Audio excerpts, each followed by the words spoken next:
continuing on, this will go on the second part, by the way. What is the yeah? The whole day just seemed to be a blur to her now.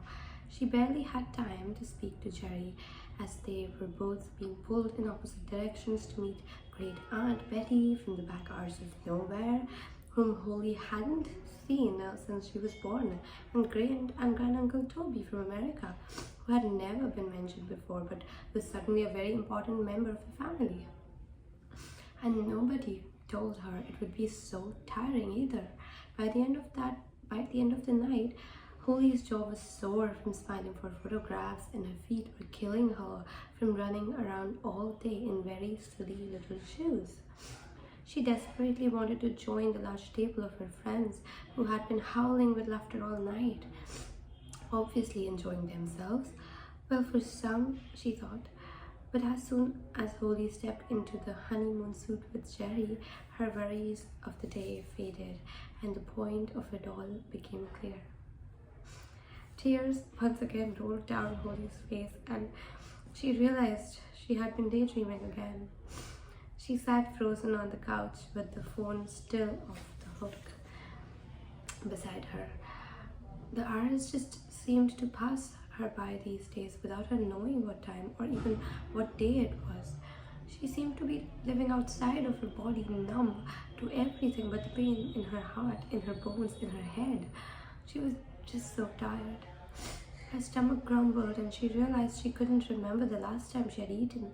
Had it been yesterday? She shuffled into the kitchen dressed in Jerry's dressing gown and her favorite pink Disco Diva slippers that Jerry had bought her the previous Christmas. She was his Disco Diva, he used to say. Always the first on the dance floor, always the last out of the club. Where was that girl now?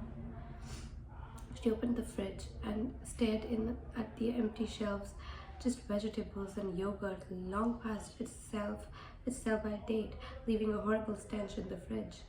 She smiled weakly as she shook the milk carton, empty, third on his list. Christmas 2 years ago, Holly had gone shopping with Sharon for a dress for the annual ball they attended at the Burlington Hotel. Shopping with Sharon was always a dangerous outing, and John and Jerry had joked about how they would once again suffer through Christmas without any presents as a result of the girls' sprees. They weren't far wrong. Poor, neglected husbands, the girls always called them. Holly had spent a disgraceful amount of money in Brown Thomas on the most beautiful white dress she had ever seen. Shit, Sharon, this will burn a huge hole in my pocket, she said guiltily, biting her lip and running her fingers over the soft material. Don't worry, Jerry can stitch it up for you, Sharon replied with her infamous cackle. And stop calling me shit, Sharon. Every time we go shopping, you address me as that. If you're not careful, I might start taking offense. Why the damn thing, Holly? It's Christmas after all, the season of giving and all that. God, you're so evil, Sharon. I'm never shopping with you again. This is like half my month's wages. What am I going to do for the rest of the month? Holly, would you rather eat or look fab? I'll take it, Holly said excitedly to the sales assistant. The dress was low cut, which showed off Holly's neat little chest perfectly, and it was split to the thigh, displaying her slim legs. Jerry hadn't been able to take his eyes off her. It wasn't because she looked beautiful, however. He just couldn't understand how on earth such a little slip of material had cost that much. Once at the bar, Miss Disco Diva once again overindulged in the alcoholic beverages and succeeded in destroying her dress by spilling red wine down her front. Holly tried but failed to hold back her tears while the men at the table drunkenly informed their partners that number 54 on the list prevented you from drinking red wine while wearing an expensive white dress. It was then decided that milk was the preferred beverage, as it wouldn't be visible if spilt on expensive white dresses. Later, when Jerry knocked his pint over, causing it to triple off the edge of the table into Holly's lap, she tearfully yet seriously announced to the table, and some of the surrounding tables. Rule 55 of the list: never ever buy expensive white dress. So it was agreed, and Sharon awoke from her coma from somewhere underneath the table to applaud and offer moral support. A toast was made after a startled waiter had delivered a tray full of glasses of milk to Holly, and to her profound addition to the list. "I'm sorry about your expensive white dress, Holly," John had hiccuped to Holly before falling out of the taxi and dragging Sharon alongside him into their house. Was it possible that Jerry had kept his word and had written a list for her before he died? She had spent every minute of every day with him up until his death, and he had never even mentioned it. Nor had she noticed any signs of him writing it. "No, you pull yourself together and don't be stupid," she told herself. She so desperately wanted him back that she was imagining all kinds of crazy things. He wouldn't have, would he? I love the way this chapter ends. Okay, do you want me to read the chapter 3 as well? I'm gonna do it anyways. Okay, chapter 3.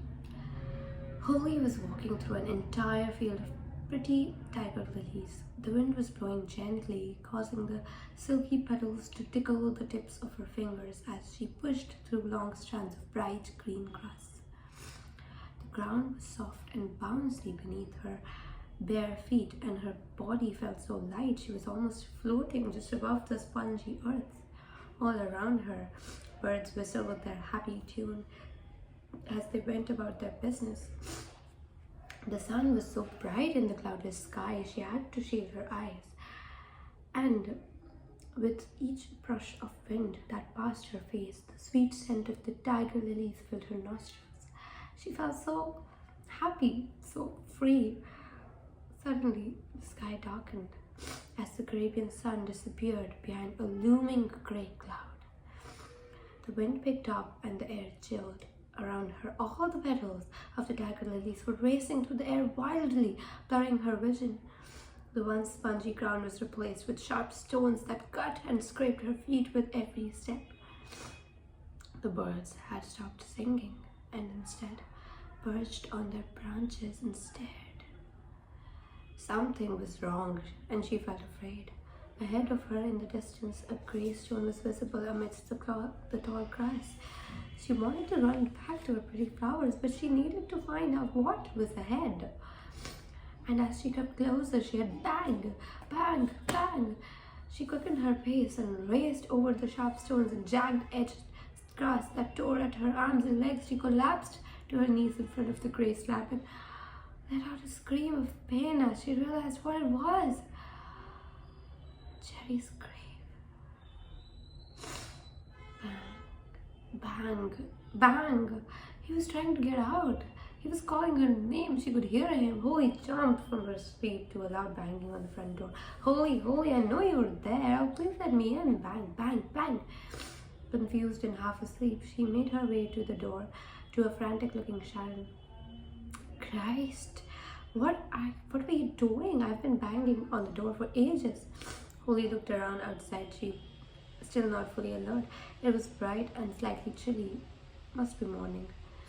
Well, aren't you going to let me in? Yeah, Sharon, sorry, I was just dozing on the couch. God, you look terrible, Hole. Sharon studied her face before giving her a big hug. Wow, thanks. Holly rolled her eyes and turned to shut the door.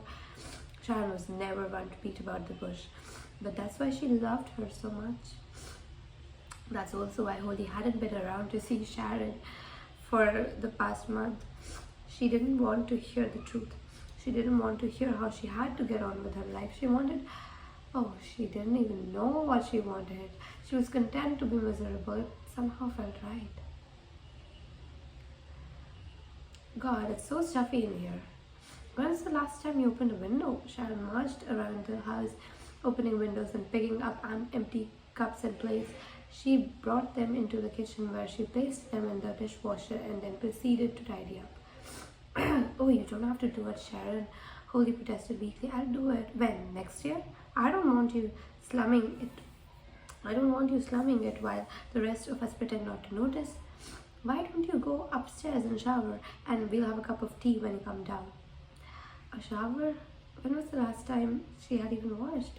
Sharon was right. She must have looked disgusting with her greasy hair, her dark roots, and dirty robe, Jerry's robe. But that was something she never intended to wash. She wanted it exactly as Jerry had left it. Unfortunately, smell was beginning to fade, replaced by the unmistakable stink of her own skin. Okay, but there's no milk. I haven't got around to. Holly felt embarrassed by her lack of care for the house and for herself. There was no way she was letting Sharon look inside the fridge, or she would definitely have her committed. Ta-da! Sharon sang, holding up a bag Holly hadn't noticed her carrying. Don't worry, I took care of that. By the looks of you, you haven't eaten in weeks. Thanks, Sharon. A lump formed in Holly's throat, and tears welled in her eyes. She was being so good to her. Hold it, there will be no tears today. Just fun and laughter and general happiness. My dear friend, now shower quick. Holly felt almost human when she came back downstairs. She was dressed in a blue tracksuit and allowed her long blonde and brown at the roots hair to fall down on her shoulders. All the windows downstairs were wide open and the cool breeze rushed through Holly's head. It felt as though it was eliminating all her bad thoughts and fears. She laughed at the possibility of her mother being right. After all, Holly snapped out of her trance and gasped as she looked around the house. She can't have been any longer than half an hour, but Sharon had tidied and polished, vacuumed and plumped, washed and sprayed air freshener in every room. She followed the humming noise she could hear to the kitchen where Sharon was scrubbing the hobs. The counters were gleaming, the chrome tops and training boards sparkling. Sharon, you absolute angel, I can't believe you did all this, and in such a short time. You were gone for over an hour.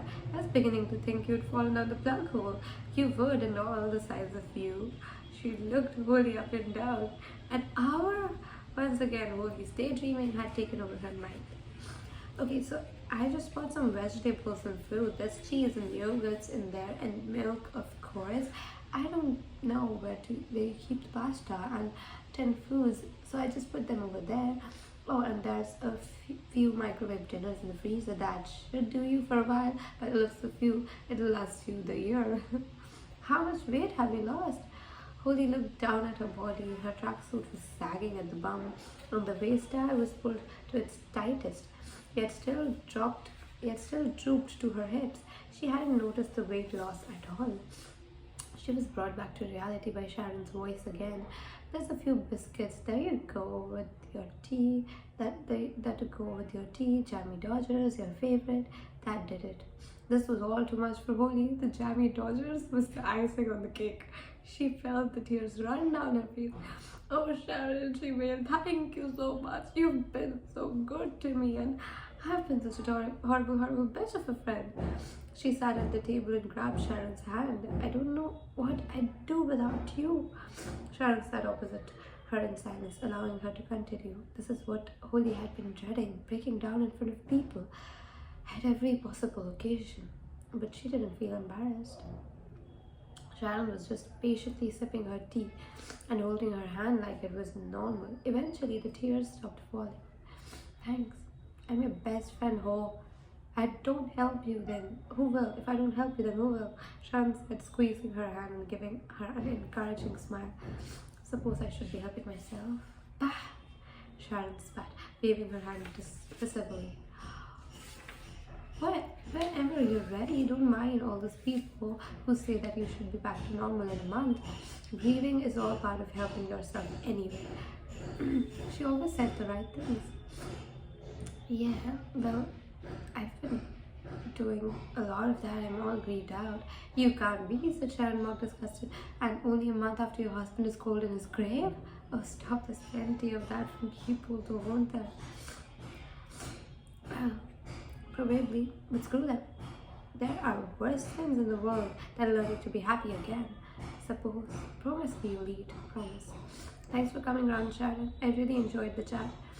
Holly said gratefully, hugging her friend. I feel a lot better already. You know, it's good to be around people, Hole. Friends and family can help you. Well, actually, on second thoughts, maybe not your family, she joked. But at least the rest of us can.